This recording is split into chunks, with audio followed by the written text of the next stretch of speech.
ക്ലാസ്സിൽ പഠിക്കുമ്പോഴാണ് Muvattupuzha new college book സ്റ്റാളിൽ നിന്ന് തൃക്കളത്തൂർ സ്വദേശി റീസ് തോമസ് പുസ്തകമെടുത്തത്. 2007 ഇറങ്ങിയ ഹാരി പോട്ടർ ദ ഡെത്ലി ഹാലോസ് എന്ന പുസ്തകം റീസ് തോമസ് കൈക്കലാക്കിയെങ്കിലും അന്ന് മനസ്സിൽ കുറിച്ചിട്ടതാണ് എന്നെങ്കിലും ഇത് ഉടമയെ തിരികെ ഏൽപ്പിക്കണമെന്ന്. പുസ്തകപ്രേമം കൊണ്ട് 9ാം ക്ലാസ്സുകാരൻ കട്ടെടുത്ത പുസ്തകം തിരികെ കയ്യിലെത്തുമെന്ന് ദേവദാസും ഒരിക്കലും പ്രതീക്ഷിച്ചു കാണില്ല. അന്നത്തെ കൗമാരക്കാരൻ ഇന്നിപ്പോൾ യുവാവായി മുന്നിൽ വന്നു നിൽക്കുന്നു. കയ്യിൽ പോറലേൽപ്പിക്കാതെ പുസ്തകവുമുണ്ട്. കൗമാരത്തിൽ ചെയ്ത തെറ്റിന് മാപ്പ് ചോദിച്ച് പുസ്തകം തിരികെ ഏൽപ്പിക്കാനെത്തിയ യുവാവിനെ കണ്ട അമ്പരപ്പിലാണ് കടയുടമ. ഈ അമ്പരപ്പിന് 2 കാരണങ്ങളുണ്ട്. അന്നത്തെ ആ കൗമാരക്കാരൻ ഇന്നിപ്പോൾ എഴുത്തുകാരനും സഹസംവിധായകനുമൊക്കെയാണ്. മാത്രമല്ല, റീസ് തോമസ് എഴുതിയ 90s കിഡ്സ് എന്ന പുസ്തകം ഇന്നിപ്പോൾ ഈ പുസ്തകശാലയിൽ വിൽപ്പനയ്ക്കെത്തിയിട്ടുമുണ്ട്.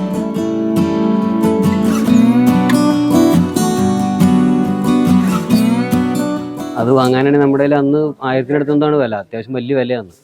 അപ്പോൾ അത് വാങ്ങാനുള്ളൊരു ഫണ്ടൊന്നും നമുക്ക് റേസ് ചെയ്യാൻ പറ്റാത്തതുകൊണ്ട് ഇത് എങ്ങനെയും ഒപ്പിക്കുക. പിന്നെ ക്ലാസ്സിലെടുത്തിന് എന്നെ വെല്ലുവിളിക്കുകയും ചെയ്തു.